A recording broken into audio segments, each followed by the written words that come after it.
guys, welcome to another episode of Drew's 1 Minute Show. ഇന്ന് നമ്മളെ ഒരു എന്റർടൈൻമെന്റ് വീഡിയോ ആണ്, എൻറ്റയർലി സ്പെഷ്യൽ വീഡിയോ. ഓണം എന്ന് വെച്ചാൽ എന്താ, ഫുൾ ഓഫ് എന്റർടൈൻമെന്റ് അല്ലേ? എല്ലാ ഫിലിം സ്റ്റാർസിന്റെ ഒരു പടമെങ്കിലും ഇറങ്ങും ഓണത്തിന്, ഇല്ലേ? ഇപ്പൊ നമുക്ക് ഓണത്തിന്റെ സ്പെഷ്യാലിറ്റി എന്താന്ന് വെച്ചാൽ സദ്യ, ഓണക്കോടി, ഫിലിംസ്, പൂക്കളം. പക്ഷെ നമുക്ക് ഇത്തവണ അതൊന്നുമില്ല. ഞാൻ എന്ത് ചെയ്തു, ഞാൻ എന്നെ ഭയങ്കരമായിട്ട് അതിശയപ്പെടുത്തിയ 2 വീഡിയോസ് ആയിട്ടാണ് ഞാൻ വന്നിരിക്കുന്നത്. നമുക്കൊന്ന് കണ്ടു നോക്കാം.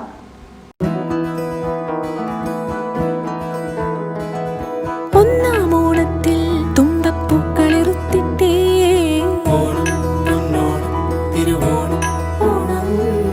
ഒന്നാം ഓണത്തിൽ തുമ്പപ്പൂക്കളിറുത്തിട്ടേ. കേട്ടിട്ട് പാടാൻ തോന്നല്ലേ? അടുത്ത വരിയും കൂടെ കേൾക്കാം. രണ്ടാം താരത്തിൽ കാക്കപ്പൂവ് ചിരിക്കുന്നേ,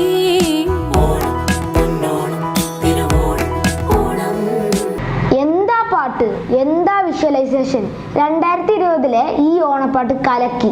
മൂന്നാം താരത്തിൽ മുക്കുറ്റി പറിച്ചിട്ടേ,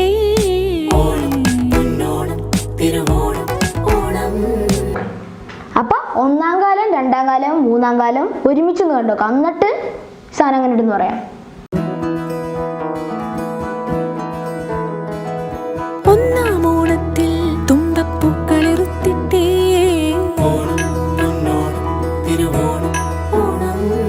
രണ്ടാം താരത്തിൽ കാക്കപ്പൂവ് ചിരിക്കുന്നേ,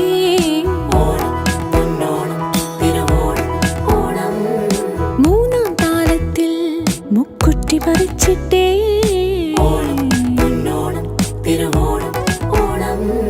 പൂവിളി കേട്ടില്ലേ, പൂക്കളമിട്ടില്ലേ, ഓണത്താപ്പുലി കുമ്മാട്ടിക്കളി നാട്ടിലിറങ്ങിയില്ലേ. ഏവർക്കും ജോയ ലുക്കാസിന്റെ ഹൃദയം നിറഞ്ഞ ഓണാശംസകൾ. നമ്മുടെ ജോയ ലുക്കാസിന്റെ ഒരു ഓണപ്പരസ്യമാണിത്.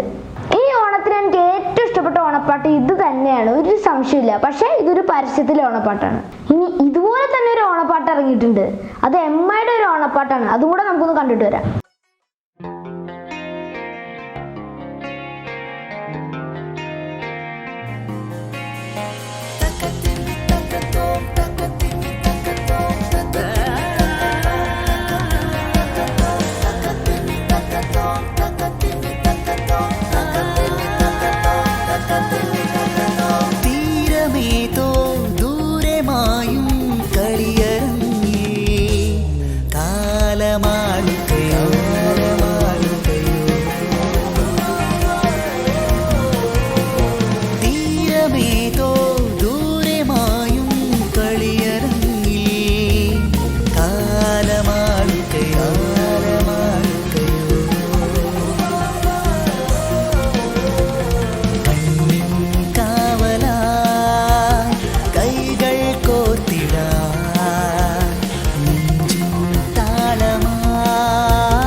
എന്തായാലും പരസ്യക്കാർ ഇങ്ങനെ തുടങ്ങണേ.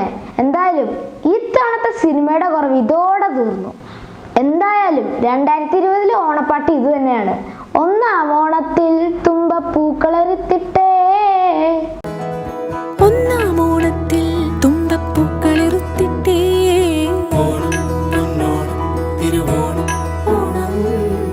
ധ്രുവ്സ് 1 മിനിറ്റ് ഷോയിലെ ആദ്യത്തെ പരസ്യ റിവ്യൂ ഞാനിവിടെ വെച്ച് അവസാനിപ്പിക്കുകയാണ്. ഇനി ഇതുപോലത്തെ നല്ല പരസ്യങ്ങൾ ഉണ്ടെങ്കിൽ ഞാൻ പിന്നെ റിവ്യൂ ചെയ്യും. കാരണം എന്താണെന്ന് വെച്ചാൽ ധ്രുവ്സ് 1 minute ഷോ എന്ന് പറഞ്ഞൊരു ഷോ ലിമിറ്റേഷൻസ് ഇല്ലാത്ത ഷോ ആണ്. ഇനി ഫ്യൂച്ചറിൽ ഞാൻ ഇതുപോലത്തെ കുറേ റിവ്യൂസ് ആയിട്ട് വരും. നിങ്ങൾക്ക് എൻ്റെ വീഡിയോസ് ഇഷ്ടപ്പെടുന്നുണ്ടെങ്കിൽ ലൈക്ക് ചെയ്യുക, ഷെയർ ചെയ്യുക, സബ്സ്ക്രൈബ് ചെയ്യുക. ഇഷ്ടപ്പെടാത്ത ആൾക്കാർ ഡിസ്ലൈക്ക് ചെയ്യുക. നിങ്ങളുടെ ലൈക്കും ഡിസ്ലൈക്കും കമൻറ്റൊക്കെ ഞാൻ ഒരേ രീതിയിലായിരിക്കും അക്സെപ്റ്റ് ചെയ്യണേ. ഞാൻ എൻ്റെ ഫ്യൂച്ചർ വീഡിയോസിൽ അതേപോലെ തന്നെ ഡെവലപ്മെൻറ്റും വരുത്തും. ഞാൻ പിന്നെയും പറയാണ്, നിങ്ങൾക്ക് വീഡിയോ ഇഷ്ടപ്പെട്ടിട്ടുണ്ടെങ്കിൽ തീർച്ചയായും ഡിസ്ലൈക്ക് ചെയ്യുക. ഇനി പുതിയൊരു വീഡിയോയുമായി അടുത്ത എപ്പിസോഡിൽ കാണാം. Good bye.